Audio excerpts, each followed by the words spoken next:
We are Aduna. Ziar Sénégal, ziar Afrique, ziar monde entier. Samagal TV ak seen mbokk ci sa jaar mi ñëw fii ci bergerie Galoya. Bergerie Galoya nag bu ñu fi ñëwee dañu seet benn daana ci élevage ñu koy wax Grand Abou Kane. Grand Abou Kane nag xam naa ni présentation bi yàgg na xam ngeen ko kon grand lañ leen nuyu di leen ziar. maa ngi leen di fay di lay nuyu di lay ziar di nuyu bépp téléspectateur bu ñuy seetaan. Abou Kane pour ci tënk rek nga wax ñu yow yaay kan fan nga juddoo fan nga yaroo. waaw man maay Abou Kane di Haalpulaar bi nga xam ni ay parents Galoya la ñu cosaanoo mais moom mu ngi juddu Dakar donc màgg Dakar di màgg aussi si biir élevage donc nekk aussi bergerie propriétaire bergerie Galoya nekk président Adam nekk président FENAFO. mais pour Adam ak FENAFO balaa ñu sori lan mooy différence Adam ak FENAFO ban moo njëkk a judd. waaw Adam ak FENAFO c'est deux choses différentes. Adam association la d'éleveurs bi nga xam ni association bu mag la moo jiitu si association yëpp te moo si gën a mag aussi bi nga xam ni day liggéey si mbirum amélioration des races yëpp nag ah muy race di ovin di bovin di caprin di même njanaaw gi. FENAFO nag fédération la maanaam association yi ñooy booloo def seen mbooloo boobu def ko fédération donc boobu mooy FENAFO mu doon fédération bu nga xam ni dafa boole association yi di yëngu si mbirum xar yëpp ah donc boobu tamit si filière ovine rek la concentré wu si mbirum xar yi ak béy yi donc fédération boobu mooy FENAFO fédération nationale des acteurs de la filière ovine boobu Adam si biir la bokk. comme yeneen association yi ni si bokkee. kon FENAFO moo gën a mag Adam. bon FENAFO mun nañu wax moo coiffé Adam. waaw mais aujourd'hui en termes d'association Adam mooy association bi gën a mag si association yi mais FENAFO mooy fédération bi moom dafa boole association yi. Adam est-ce que mën nañu xam ñaata membres yoo fa nekk. Adam actuellement si dernier recensement bi on était à un peu moins de 1000 membres waaw tuuti moo de sonn ñu mu mat 1000 membres peut-être sax fu may wax yow suñu defoon recensement bi léegi xëy na dépassé nañ ko. d'accord mais kon est-ce que mën nañu xam ni depuis ngeen ko créé Adam ak FENAFO lan la apporté de nouveau ci élevage. waaw bon lu mu apporté lu bëri na lool parce que Adam suñu anciens yi ñoo ko créé woon ma si. Profiter di leen di nuyu di leen di jaajëfal di nuyu le président Kifa di nuyu le doyen Mansour Mbodj ñoom Alaaji Gora Diaw ñoom Birahim Ndiaye ñoom Lamine Diagne ñoom Mamadou Touré ñoom docteur Alioune Sarr bon ku lim juum nag mais bon je voudrais juste faire un coucou à ces braves gens là di ñaanal wérgu yaram le doyen Ndiaye Ndir di ñaanal ndem si yàlla père Bounama si de Rufisque père Ousin donc ñooñu ñoo sosoon tey jii Adam en 97 mu dem ba 2000 nag 2003 ñun ñu soog si dugg en tant que secrétaire général Adam nag depuis boobu lañ ko sosee te mu nekkoon bu jiitu si association bi encore mu njëkk a def foire. Donc action yu mu def bëri na pour yi tax tey ji élevage toll fu mu toll bi jiitu mooy li comme ni ma wax foire yu organisé parce que bu njëkk ba nit yi am na ñoo xam ne sax dégg du ñu daan dégg lan mooy laadum wala yenn mode d'élevage yi mais bi ñu commencé foire dañu commencé découvrir laadum am na ñoo xam ni dañ doon yar yeneen xeetu jur mais bi ñu commencé foire la ñu découvrir ne ñun li ñu doon def du noonu ñu commencé tegu si raay bi. am na ñoo xam ne aussi élevage musu leen intéressé mais quand ils ont vu ça xam nañ ni entreprise la ci la ñu commencé dugg te au départ Adam c'était à peu près une vingtaine de membres mais bi ñu commencé foire ci la membre yi di dem di yokk parce que da ngay gis koo xam ne dafay élevé day naan comme am na sama mbokk éleveurs yi nga xam ni ñu ngi yëngu si li xaaral ma dugg si ma nit ma defandoo ko ak ñoom. Donc loolu benn fànn la beneen fànn bi mooy permettre na éleveurs yi ñu mën a nattante seen biir parce que sooy éleveur te doo gis say naataangoo doo mën a natt sa bopp doo mën a xam sa niveau donc il faut ngay dem si say naataango yi pour xam yow sa niveau ndax sa niveau baax na ndax da nga war a avancer wala da nga war a diversifier wala quoi que ce soit donc loolu mise à niveau bi foofu aussi am na solo beneen aspect bi aussi mooy solidarité bi dina indi solidarité entre éleveurs yi parce que yow si tu restes dans ton coin ngay produire doo am koo jaay wala doo am koo échanger par contre avec l'ouverture nga saafante ak nit yi di nga am couverture di nga mën a jaay di nga mën a jënd di nga mën a échanger mais am na beneen aussi aspect bu am solo tax na ñu am link ak suñuy potentiel sponsors yi mooy entreprise yi nga xam ne dañuy yëngu ci élevage ñun fexe nañu ba entreprise yooyu commencé di gestu éleveurs yi di leen di jàppale muy ñii di defar aliment muy ñii di defar garab yi même par rapport ak état du Sénégal parce que état ñun la fi nekkal donc état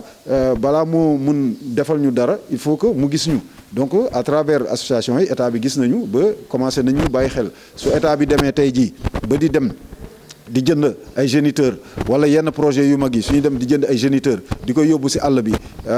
pour ñooñu jëfandiku ko pour améliorer seen cheptel mais loolu ñun suñu avantage la avantage yu élevage extensif la mais ñun suñu avantage la parce que loolu day permettre ñu am des marchés supplémentaires dina dem ba période bi nga xam ni ñii nekk ci àll bi dinañ xam valeur laadum bi de telle sorte que duñu soxla sax état bi indil leen ko ñoom ci seen bopp ñooy ñëw jënd ci ko fii donc yooyu entre autres bokk na ci avantage yi nga xam ni association bi indi na mais maintenant nag am nañ nekk nañu aussi sur de grands projets yi nga xam ni su aboutiré dinañ ci mën a génn aussi loo xam ni projet boo xam ne fédération bi moo ko yor parce que fédération bi day xool lu nga xam ne ñëpp ko bokk moom ci loolu lay jublu donc association bi moom day xool membre bi kese mais fédération bi lu ko intéresse mooy toute la filière donc fédération mu ngi liggéey ci caractérisation laadum bi parce que tey jii laadum dégg nañ ko am na valeur xamee nañ ko ràññee nañ ko mais am na lu des mooy reconnaissance bi mooy homologation bi te loolu pour nga homologuer pour nga état bi reconnaître ko homologuer ko il faut d'abord ñu caractériser ko maanaam ñu mandargal ko suñ ko mandargalee ba pare tamit il faut ñu catégoriser ko parce que xar yëpp du ñu tolloo xar yëpp du ñu nuroo donc loolu nag éleveurs yi ñoo ko waral defal seen bopp loolu fédération mu ngi ciy liggéey ak waa ministère ak ay experts pour que actuellement ñu ngi ci phase boobu di caractériser pour mandargal ne laadum bi lii lañ koy ràññee suñu passé phase boobu dinañ ko comme ni ma wax sànq catégoriser laadum ñu def ko en plusieurs catégories parce que quand même dañu mënante seen biir suñu paree loolu nag état bi ci la ñu am un modèle laadum un standard laadum bi nga xam ne dañu naan laadum type nii lay mel bu boobaa nag état bi ci lay ñu entrer en action avec l'homologation mooy maanaam reconnaître ko officiellement à partir de ce moment là yow soo nekkee à l'étranger soo tapé Google wala kii soo tapé laadum di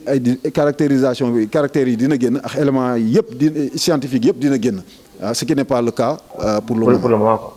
Mais yow mën nañu xam exactement tey maa ngi tuuti rek ci yan maal nga commencé maal yi fii dégg fii ci yan maal nga commencé. waaw man maal bi ma commencé mooy Kabila. Kabila laa commencé suma grand frère que je remercie au passage Abdoulaye Racine Kane moo ma dugal si laadum man si élevage laa juddoo ci laa yoroo suma yaay moo ko inculqué mais moom laadum si moom laa ko njëkk a gis parce que moom moo doon jëflante ak ñoom Kiifa Gueye ak yooyu si élevage bi à un moment donné nag à la fin des années 90 man ci laay si soog a dugg moom nag en 99 man laa ànd ak moom mu jënd Kabila après jox ma ko mun naa wax si maal yu gën a siiw parce que avant loolu am na maal yu ma doon liggéey mais maal yu gën a siiw wala maal laadum bu gën a siiw bu ma commencé daanaka Kabila la woon Kabila moo jur Senghor moo jur Marie Pierre aussi comme ni ñu ko xamee tey jii mooy maamu ñoom première dame maamu ñoom donc ku wax su première dame da ngay wax Soubérou donc Pathé Ndiaye aussi mooy maamu ñoom Nitela donc yooyu yëpp si lignée boobu si lignée Kabila bi la ñuy jógee ay ñoom Landing ñoo ñëpp si lignée Kabila bi la ñu jógee donc à part Kabila bi mu demee ba ay année 2003 ak yooyu dugal naa góor gi après góor gi dugal naa Ibou Kébé après Ibou Kébé dugal naa Birahim après Birahim ma dugal Biram Ndiémé et après ça bon am na yeneen ma yu si gën a bëri nag à partir de disons 2005 2007 ak yooyu ci laa gën a favoriser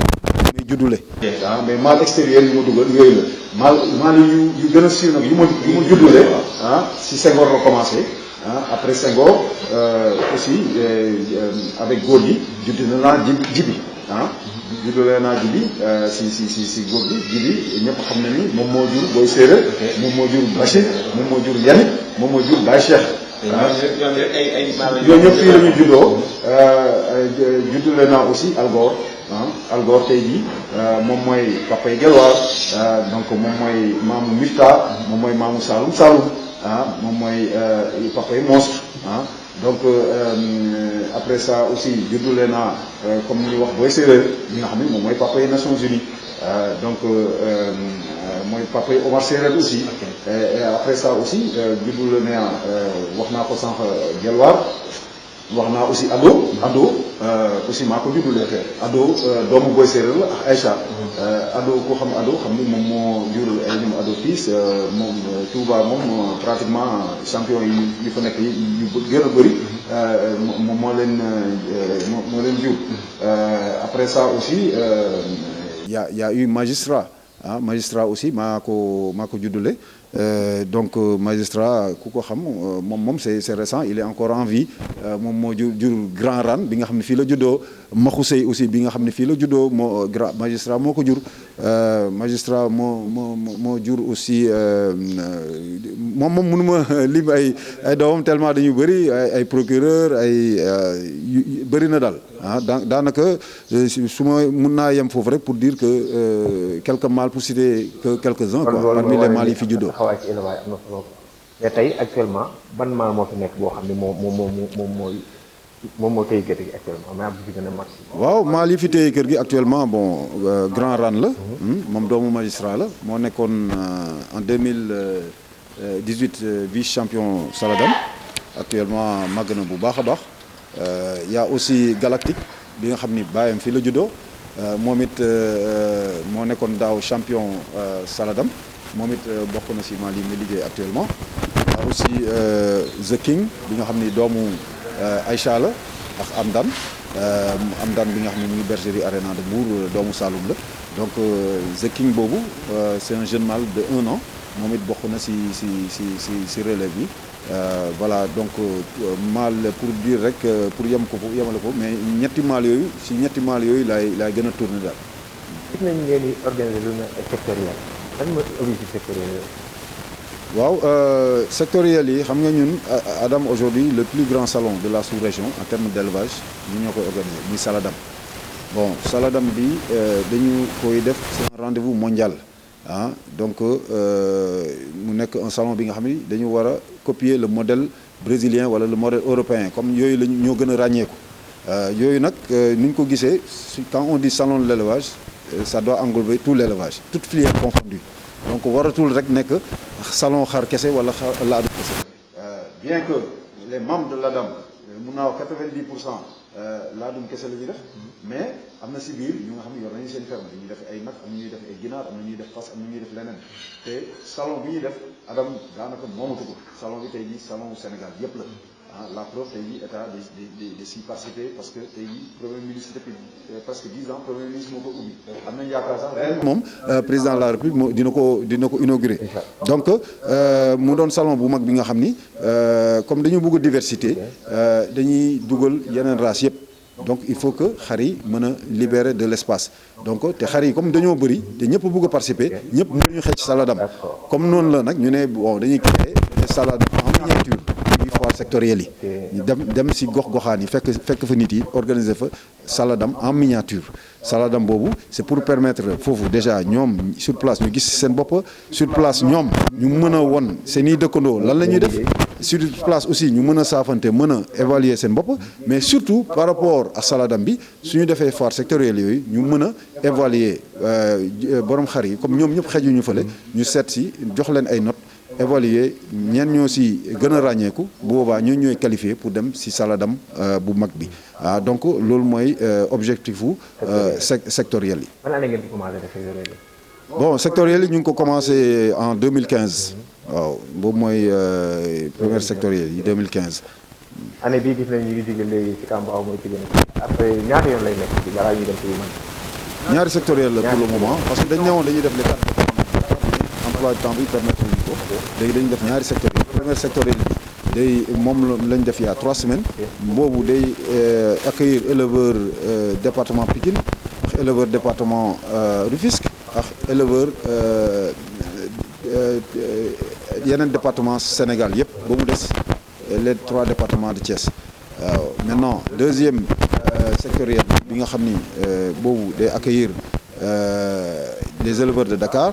du département de Dakar les éleveurs du département de Guédiawaye ak les éleveurs des 3 départements de la région de Thiès Tivaouane donc boobu mooy am du 13 au 17 juin si HLM Grand Yoff en face esplanade bi nekk en face stade de l'Amitié boo xam ni aussi parrain bi mooy docteur Alioune Sarr bi nga xam ni xëy na ñu bëri xamee nañ ko CNG waaye tamit ñu bëri xamee nañ ko si élevage parce que moom bokk na si ñiy lancé laadum au niveau de la région de Dakar. après bu ñu jógee foofu ñu doog a dem. suñ jógee foofu nag en janvier incha allah début janvier 2020 ñu dem CICES fa la ñuy def nag salon bu mag bi ñuy tuddee Saladam salon de l'Adam mu nekk un salon international bi nga xam ni dina am façon filière yëpp dañ fay nekk borom xar yi borom nag yi borom béy yi borom ginaar yi borom fas yi te entreprise yëpp daanaka yi yëngu ci élevage dinañ fa nekk dina am aussi ay étrangers yu ñëw des éleveurs de la sous-région surtout du Mali du Niger de la Gambie yuy ñëw exposé foofu ak aussi des éleveurs yi nga xam ne dañuy en visiteur professionnel jógee Brésil jógee Europe jógee Amérique ak un peu partout.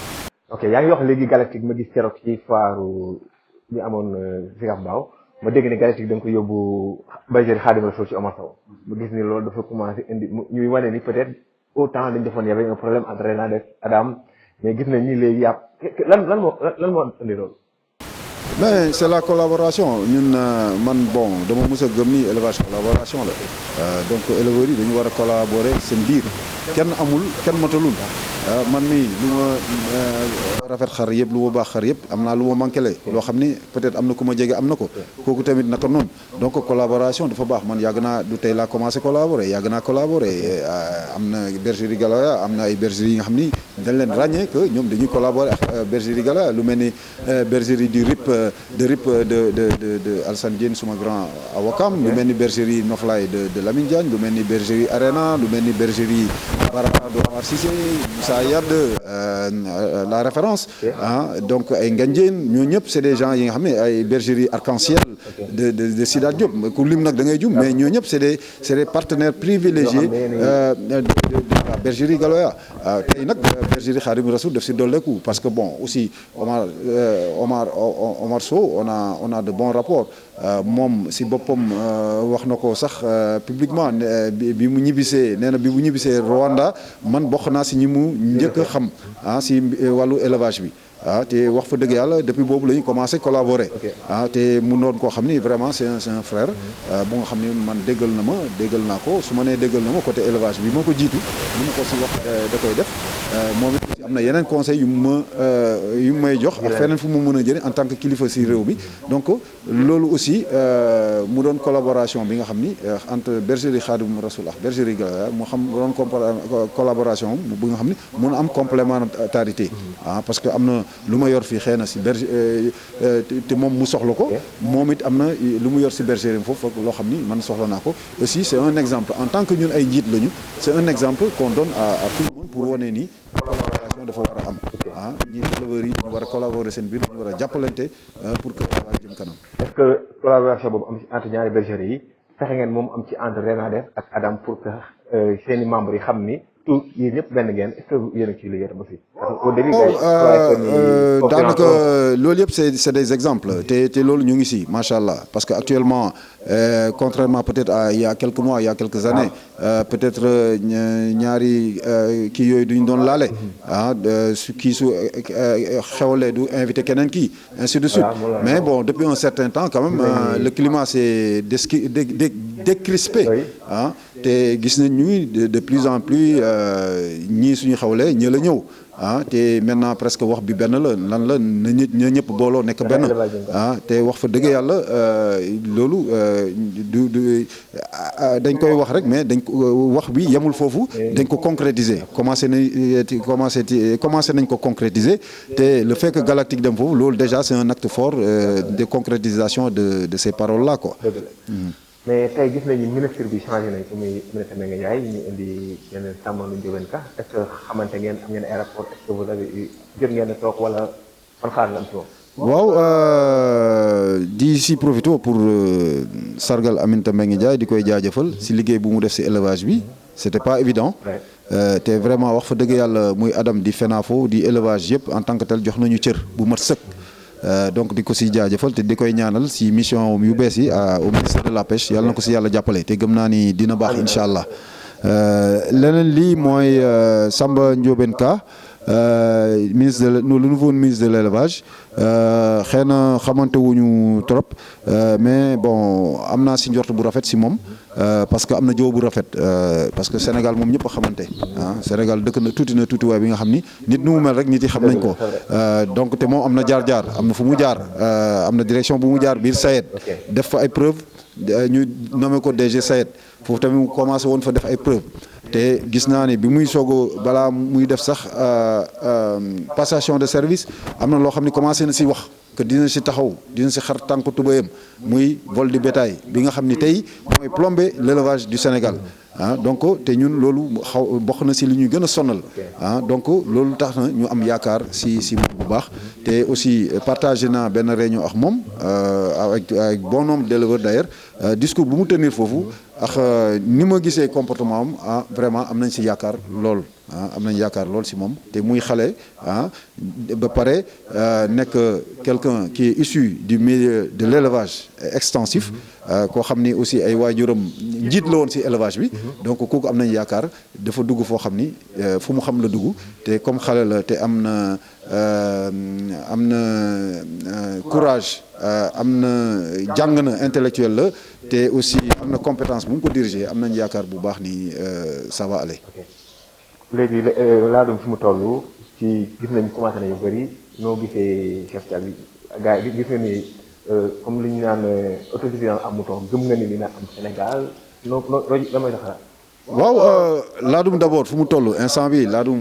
avancé la bu baax macha allah. avant c'était un animal de prestige. élevage laadum élevage de prestige la woon avant.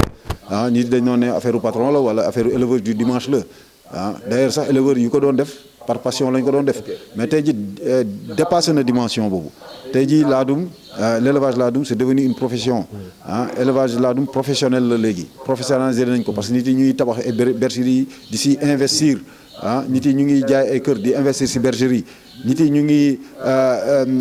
def ay prêt bancaire di investir si élevage si bergerie yi donc am na beneen dimension bu mu am nit mu ngi jaay xar léegi jënd si kër nit mu ngi jaay xar dem tukki si dem si étranger nit mu ngi jaay xar dem si Makka wala yóbbu ay waajuram Makka nit yi di am na ñoo xam ne tey jii y a bon nombre de jeunes yi nga xam ne si loolu la ñuy dund si xar kese la ñuy dund am na ay métiers yi nga xam ni créé wu nañu